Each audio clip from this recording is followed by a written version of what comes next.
Tornadoes, wind, and hail. It's back. Severe weather threat increasing this week. Hey, I'm Chief Meteorologist Tom Walks. Before we get into the deep dive of this weather pattern, I just want to point you to my social media accounts on the bottom of the screen. Please follow me on all the different social media channels and let me explain why. Facebook is really good for the deep dive stuff, right? But the posts can get old, so it's important on Facebook to favorite my posts.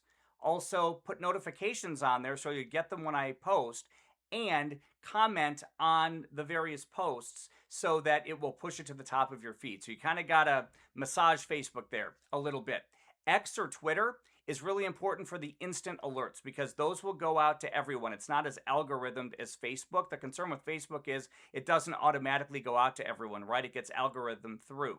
Now, TikTok, that's a big one as well. YouTube is really important because those are the deep dive big ones in terms of what causes wind, what causes thunderstorms, those types of educational posts, plus YouTube Shorts where you can see various things going on with the weather as well. So that's on YouTube. Instagram is also big there as well. So please follow me on all of the various platforms and be careful with who you follow and what you see online because you can't always trust what you see, right? And a lot of people are out there for clicks. So just make sure that you know who you're following and that it's a trusted source, all right? As well, because we're dealing a lot with that with weather anxiety, and then it gets people's heart pumping, and then we start hearing about it, and so on. So again, just make sure you know who you're following there as well. All right, let's deep dive, show you what's going on. First of all, I want to show you the radar here this afternoon as we've got a couple of storms popping down west of Waukegan. We are expecting a few storms tonight. Nothing major at this point. Slim chance for a spin-up tornado along the lake breeze. But again, right now, not expecting anything too major tonight. So that is very good news. Now I want to show you the severe weather outlook for Wednesday because you'll notice here that the enhanced risk for severe weather has been expanded to east of Madison. So parts of our area are under this for Wednesday afternoon and Wednesday night. Milwaukee's still under a level 2 or a slight, but this is concerning. And then I am also concerned for Thursday. Take a look at Thursday's map. That actually concerns me quite a bit as well for our region here in southeastern Wisconsin. Thursday afternoon and Thursday evening. Now, I know a lot of you like to see this. This is some of the AI model data. On the left here, where we're quite highlighted, that's the SIPS or the St. Louis model there, showing this is for Wednesday. Look at the Colorado State model. I mean, just showing huge numbers here for central Wisconsin and to our northwest and west. And that's the Storm Prediction Center threat outlook, again, matching their enhanced risk. Thursday's not quite as high, but my concern level is as high, if not higher. So let's talk about, first of all, what we're expecting in terms of the output. And I know you guys like to see this. So this is one of our high-resolution computer models. And what you're going to see here tonight, so we're going to take you through this afternoon and tonight, rain kind of weakens. So I'm not too concerned about major thunderstorms tonight, but we might have a squirrely one or two this evening. So I'll be watching that throughout the night. Tuesday, I think we're going to have a couple of scattered thunderstorms, more than this model is showing. Nothing major, though, expected. 75 near the lake, 83 inland on Tuesday. Now, we have the heat on Wednesday, and this is really important. This is the warm front. Wednesday morning. This is 6 a.m. Wednesday. We could have some strong storms as the warm front moves through Wednesday morning. That's also why we've lowered the high to 88 instead of 90. So we've lowered it a little bit with a heat index of 93 on Wednesday afternoon and also Thursday afternoon. Now, look at the storms Wednesday afternoon. Nasty by mid-afternoon. Then we go into Wednesday night, and here come the storms coming in from the west. We'll see what form it takes, but I am concerned for severe weather, especially as we heat up Wednesday afternoon and Wednesday night.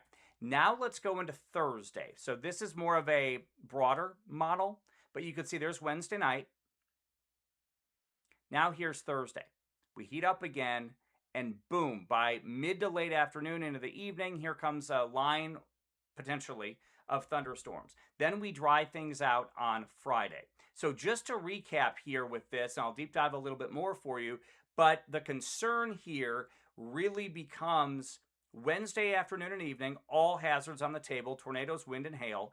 Same thing with Thursday. So let me go back here. There again is our current radar. But as we go back to the model data, I want to show you a couple more things because this is really deep diving here. So this is showing an atmospheric sounding, and this is for Wednesday afternoon, okay? You're seeing southerly winds.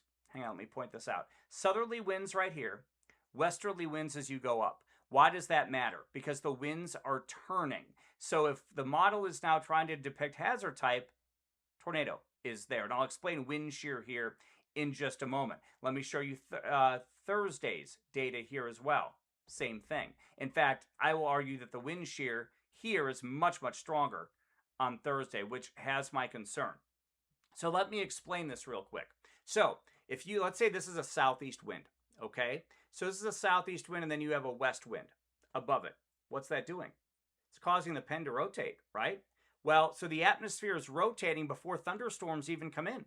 Then thunderstorms come in and you have what are called updrafts. What does that do? It would break this pen in half, cause two areas of rotation. The counterclockwise rotation survives, and that's what causes the hail and potentially tornadoes. So that means, based on these soundings, we can actually see rotation in the atmosphere long before any thunderstorms develop. So we know if the atmosphere is primed or not. Now, let's deep dive just a little bit more here, because I want to show you a couple more things here. Now, this is back to the model data, and I want to show you the low-level jet stream here. The low-level jet stream is at 5,000 feet, and we're going to go into Wednesday, and this is important because this is 7 p.m. Wednesday, this is 10 p.m. Wednesday. The winds are strengthening over our heads. If we have nocturnal thunderstorms, meaning thunderstorms in the evening, they will survive because this low-level jet will feed it, and that would create a wind damage scenario. But again, that depends on the exact timing of the storms, which we'll have a better idea of here as it gets a little bit closer.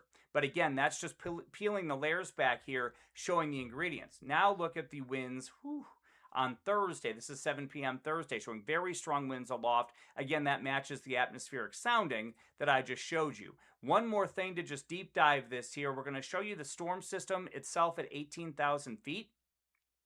Here is Wednesday. That's the warm front coming through. Here comes one piece of that system, okay, on Wednesday evening. This is going to provide the lift, all right, for the severe thunderstorms. You see that really kind of coming through. But look at Thursday. That's a much stronger system. It's a much meatier system on Thursday, which is what has me almost a little more concerned for Thursday than Wednesday at this point. So that's your deep dive. Yes, all hazards are on the table, especially Wednesday afternoon and evening, Thursday afternoon and evening. The ingredients are there, right, as we just saw. However, the question will be, what form does it take? Again, it's going to be hot and humid, with a heat index of 96 on Wednesday and 96 on Thursday. So again, all the ingredients are there. The atmospheric energy is there, all of that. The winds are there, right, in the atmosphere. We just have to see, where do these storms develop, and then what do they look like as they head into our region? Is it a squall line? Are they individual cells? Because that will then determine the threat type, right? If it's tornadic versus strong winds versus hail. So we'll be watching that. Heavy rain will be a threat as well. So you're up to date with the very latest. Stay tuned, and we'll keep you posted.